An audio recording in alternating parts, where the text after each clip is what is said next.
हमारा सरल मशीन एवं उनके अनुप्रयोग से संबंधित चैप्टर से अंकित प्रश्न को लेकर के था। आज हम एक नए चैप्टर को प्रारंभ करने जा रहे हैं जिसका नाम है कार्य, सामर्थ्य एवं ऊर्जा। तो नया चैप्टर हमारा है कार्य, सामर्थ्य एवं ऊर्जा। तो इसमें हम पहले टॉपिक को लेकर के आ रहे हैं जिसे हम कार्य के रूप में लिखेंगे। तो पहला टॉपिक हमारा है कार्य, वर्क।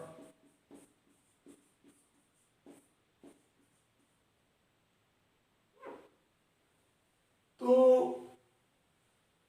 फिजिक्स में कार्य का आशय व्यवहार की अपेक्षा अलग होता है। तो इस फिजिक्स में हम लिखते हैं कि किसी वस्तु पर यदि बल लगाया जाए, किसी वस्तु पर यदि बल लगाया जाए और वस्तु में विस्थापन हो जाए, किसी वस्तु पर यदि बल लगाया जाए और वस्तु में विस्थापन हो जाए और वो भी विस्थापन बल की दिशा में ही हो, बल की दिशा में ही विस्थापन हो, तो कहा जाता है कि वस्तु पर कार्य किया गया है। यानी किसी वस्तु पर बल लगाकर बल की दिशा में ही विस्थापन कर दे तो कहा जाता है कि कार्य हुआ है। और यदि बल की दिशा में विस्थापन नहीं होता है तो कार्य नहीं होता है। तो फिजिक्स की छोटी सी परिभाषा बन के आती है कार्य के लिए कि किसी वस्तु पर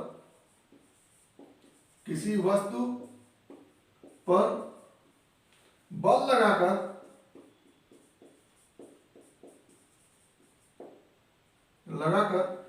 बल की दिशा में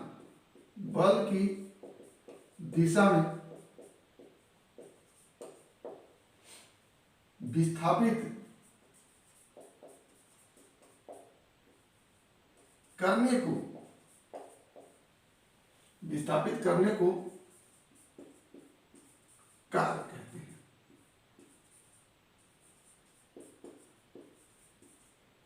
तो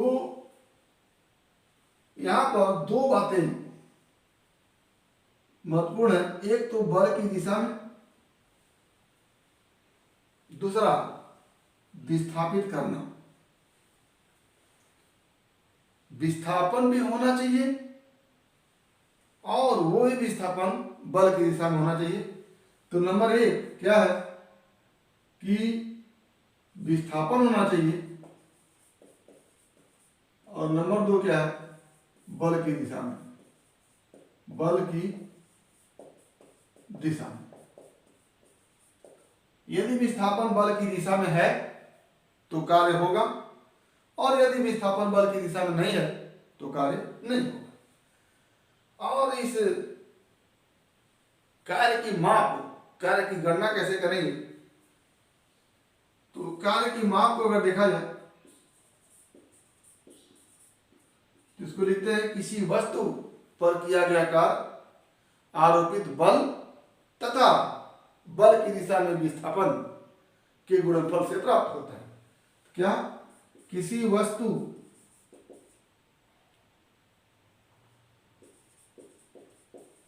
पर किया गया कार्य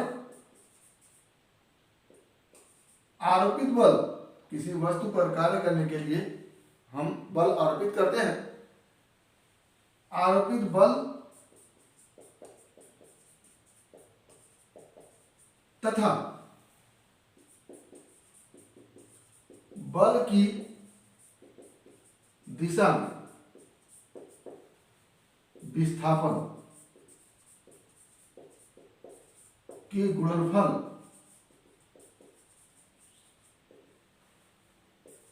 के बराबर होता है, बराबर होता है। फिर वही बल की दिशा में विस्थापन के गुणनफल के बराबर होता है। तो यदि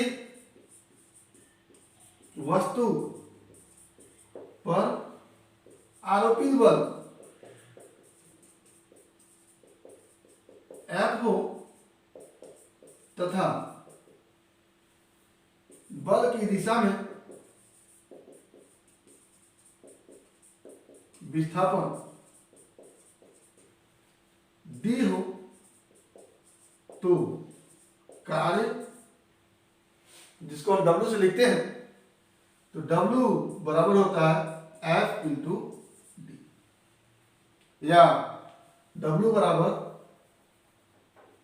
ऐसे लिखिए, कार्य बराबर बल गुणे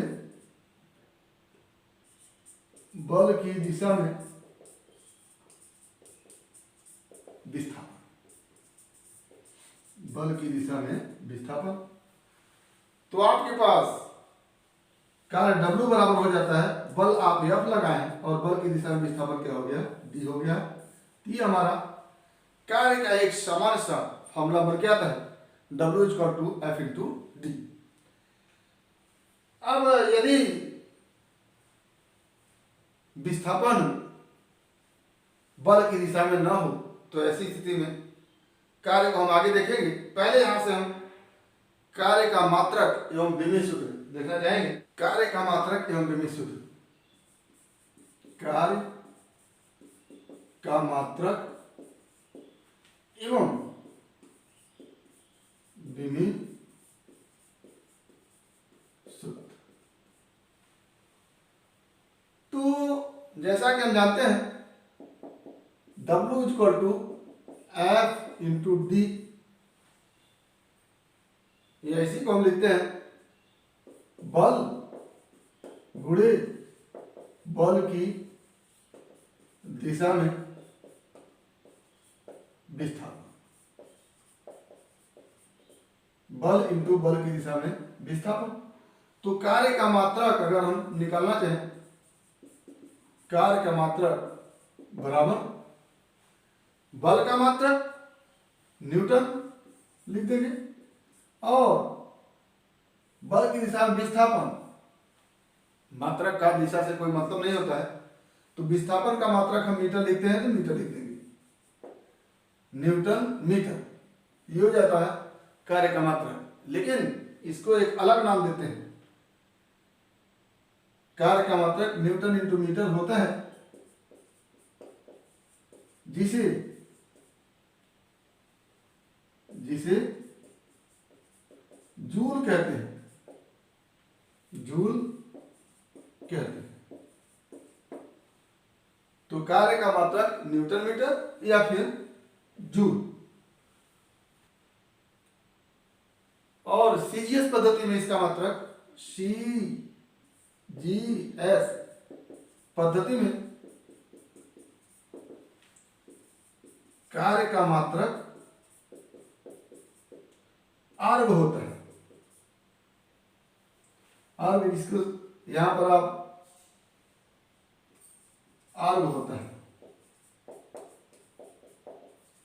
और जूल और आर्ग में जो संबंध होता है वो होता है 1 जूल बराबर 10⁻⁷ अर्ग।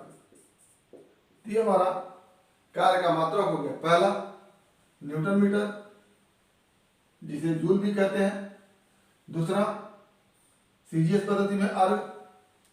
और कार्य के और भी मात्रक होते हैं, जैसे जब हम बल का मात्रक न्यूटन लेते हैं तो कार्य का मात्रक न्यूटन मीटर होता है, और बल का एक और मात्रक होता है किलोग्राम भार। तो जब बल का मात्रक किलोग्राम भार लेंगे तो यहां से कार्य का मात्रक हो जाता है किलोग्राम भार मीटर। तो क्या हो गया, यदि बल का मात्रक न्यूटन के स्थान पर किलोग्राम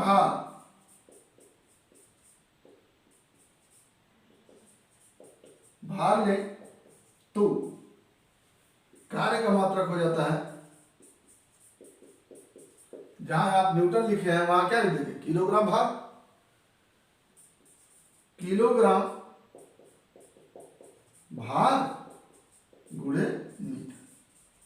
ये इसको कार्य का गुरुत्वीय मात्रक कहते हैं। गुरुत्वीय मात्रक तो ये होता है कार्य का गुरुत्वीय मात्रक। गुरुत्वीय मात्रक तो कार्य की ये मात्रक हो गए। पहला न्यूटन मीटर जिसे जूल कहते हैं, आर्ग सीजीएस पद्धति में, किलोग्राम भार इंटू मीटर कार्य का गुरुत्वीय मात्रक। और आगे हम कार्य का विमित सूत्र अगर लिखना चाहें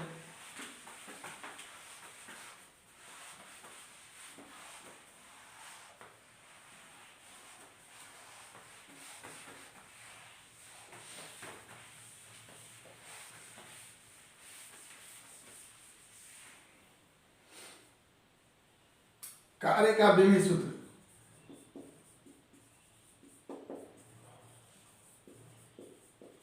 कार्य का विमित सूत्र तो आप लिखते हैं W इक्वल टू बल गुणे विस्थापन। बल गुणे बल की दिशा में विस्थापन।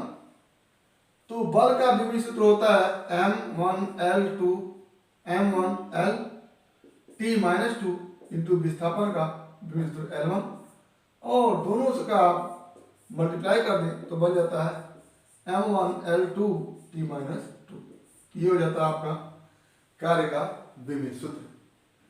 तो कार्य की परिभाषा लिखिए कि बल लगाकर बल की दिशा में यदि विस्थापन किया जाता है तो कहते हैं कि कार्य हो गया। और कार्य की गणना बल गुणे बल की दिशा में विस्थापन के गुणनफल से कार्य की गणना कर लेते हैं। कार्य का मात्रक न्यूटन मीटर जिसे जूल कहते हैं, एमकेएस पद्धति में है और सीजीएस पद्धति में अर्ग, और एक जूल में 10⁻⁷ अर्ग होता है। कार्य का गुरुत्वीय मात्रक किलोग्राम भार मीटर, और सीजीएस पद्धति में उसको आप ग्राम भार सेंटीमीटर लिख सकते हैं। तो कोई नई चीज नहीं है, किलोग्राम की जगह ग्राम लगा देंगे, मीटर की जगह सेंटीमीटर लगा देंगे तो सीजीएस पद्धति में मात्रक हो जाएंगे। आगे हम एक नया फॉर्मूला देखते हैं, कार्य का व्यापक सूत्र। कार्य का व्यापक सूत्र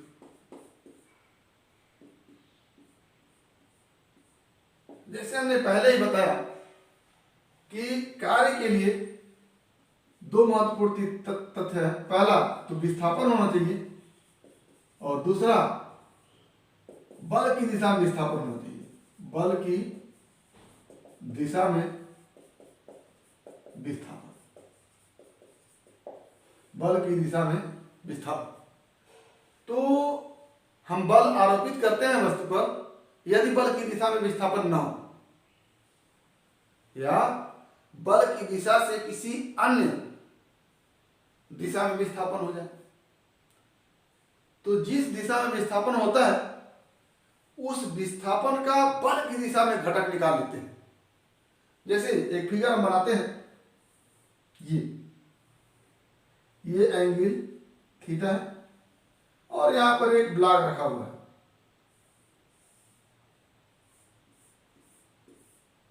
इस तरह से,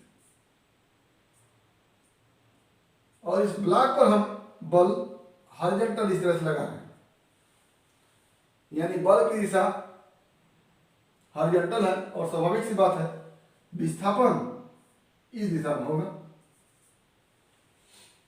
तो बल लगा हमारा इस दिशा में और विस्थापन हो गया इस दिशा में।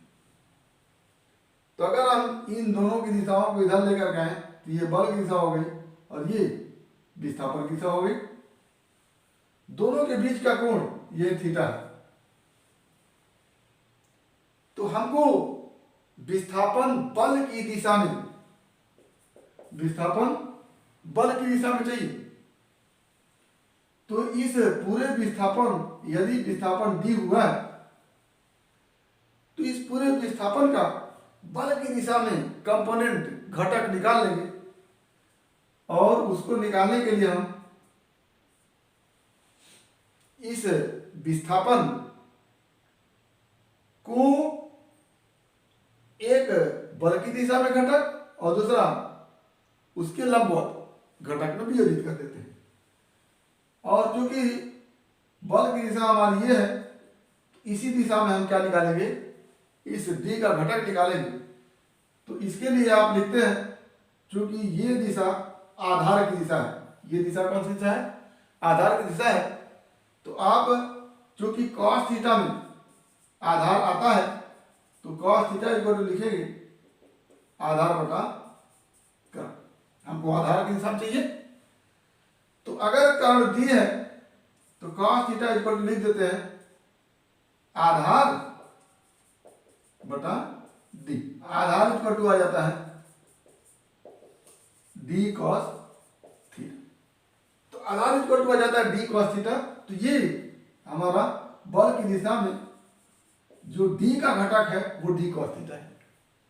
अब कार्य W बराबर एफ इंटू डी डायरेक्ट न लिख करके एफ की दिशा में जो घटक है डी कॉस थीटा लिखेंगे। तो अब कार्य W इक्वल टू आ जाता है एफ इंटू डी की जगह डी कॉस थीटा। ये हमारा कार्य का व्यापक सूत्र हो जाता है। तो इसको हम लिखेंगे कैसे कि यदि वस्तु पर आरोपित बल, यदि वस्तु पर आरोपित बल के कारण विस्थापन बल की दिशा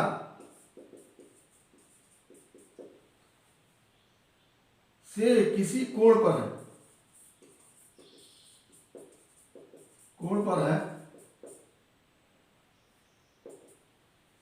तो विस्थापन का बल की दिशा में घटक लेते हैं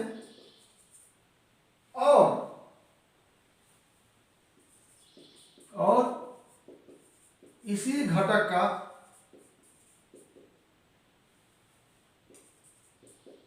गुणा बल के साथ कर देते हैं, बल के साथ करते हैं।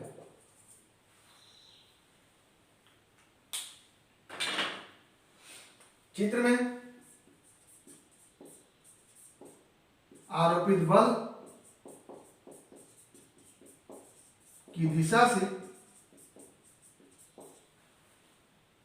थीटा कोण पर विस्थापन है, अतः बल की दिशा में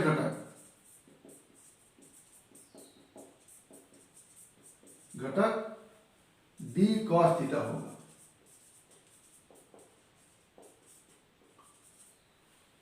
अगर ये होगा तो कार्य W इक्वल टू लिखेंगे F इंटू विस्थापन का बल की दिशा में घटक, बल की दिशा में घटक, और वो हो जाता है W equal to F into d cos theta. ये हमारा कार्य का व्यापक सूत्र हुआ। यहां से हमको कार्य निकालने के लिए ये थीटा, एंगल थीटा की आवश्यकता पड़ेगी। बल और विस्थापन के बीच अगर कोई कोण बन रहा हो तो उसका कोसाइन लगा करके हम कार्य की गणना कर लेते हैं। तो इसमें कई स्थितियां बनती हैं। यदि थीटा 0 से 90 के बीच में हो तो cos थीटा क्या हो जाएगा, पॉजिटिव होगा। तो कार्य क्या मिलेगा, पॉजिटिव मिलेगा। ठीक, पहला केस।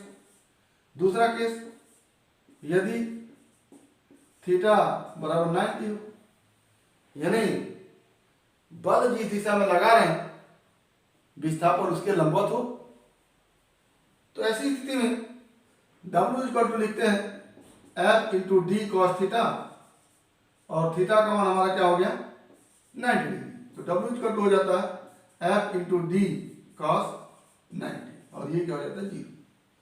यानी यदि जिस दिशा में बल लगा रहे हैं उसके परपेंडिकुलर लंबवत दिशा में विस्थापन हो तो कार्य क्या हो जाता है 0 हो जाता है। तो आम व्यवहार में एक क्वेश्चन आपसे पूछे जाते हैं कि एक व्यक्ति इतने किलोग्राम द्रव्यमान लेकर के क्षैतिज रोड पर चल रहा होता है, तो उसके द्वारा किया गया कार्य क्या होगा। तो व्यक्ति, अगर इसको हम व्यक्ति देखें, ये भार लिया हुआ है, यम द्रव्यमान लिया होता, भार कितना हो जाएगा mg, और ये भार नीचे की ओर काम करेगा और व्यक्ति ऊपर की ओर बल F बराबर mg लगा करके इसको संतुलित किए हुए, उसको नीचे नहीं आने दे रहे। तो व्यक्ति के द्वारा लगाया गया बल ऊपर की ओर है और व्यक्ति इसको लेकर के क्षैतिज रोड पर चल रहा है, तो ये बल हो गया, और व्यक्ति जब आगे की तरफ बढ़ता है तो विस्थापन आगे की तरफ होता है। तो बल ऊपर की तरफ है और विस्थापन आगे की तरफ है, तो दोनों के बीच का कोण कितना हो गया 90 डिग्री हो गया। और ऐसी स्थिति में फिजिक्स कहता है कि W equal to F into d into cos 90 होगा, और कॉस 90 का मान कितना होता है 0 होता है, तो कार्य क्या निकल के आएगा 0 निकल के आएगा। तो इसी आधार पर हम कहते हैं कि किसी भार को लेकर के चलने वाले व्यक्ति के द्वारा किया गया कार्य क्या होता है 0 होता है। तीसरी स्थिति हम देखते हैं कि थीटा का मान 90 से ज्यादा हो और 270 से कम, 90 से ज्यादा हो और 270 से कम हो, तो ऐसी स्थिति में cos थीटा का मान जो होता है वो निगेटिव होता है, और जब cos थीटा का मान निगेटिव होगा तो कार्य W जो होगा वो निगेटिव प्राप्त होगा, कार्य W निगेटिव होगा। और अगली स्थिति, यदि थीटा इक्वल टू 270 हो जाए तो cos 270 का मान फिर 0 हो जाता है, और W कार्य क्या हो जाता है 0 हो जाता है।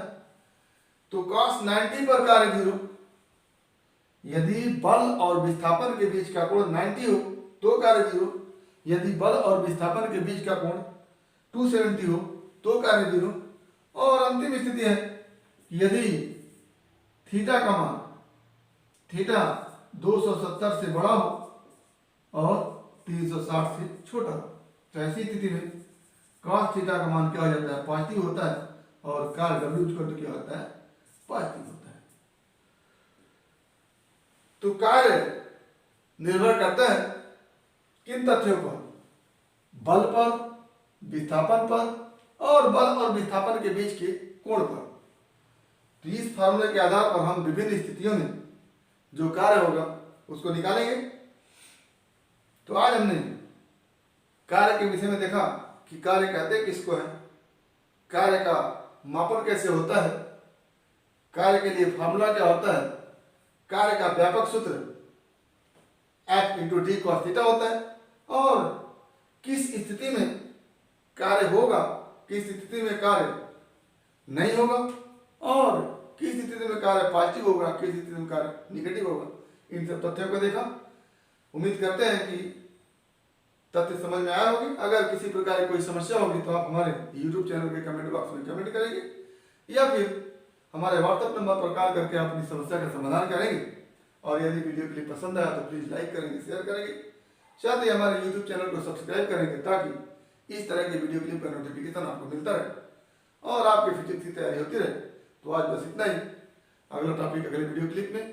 एक बार फिर आपके भविष्य के लिए बेस्ट ऑफ लक। धन्यवाद।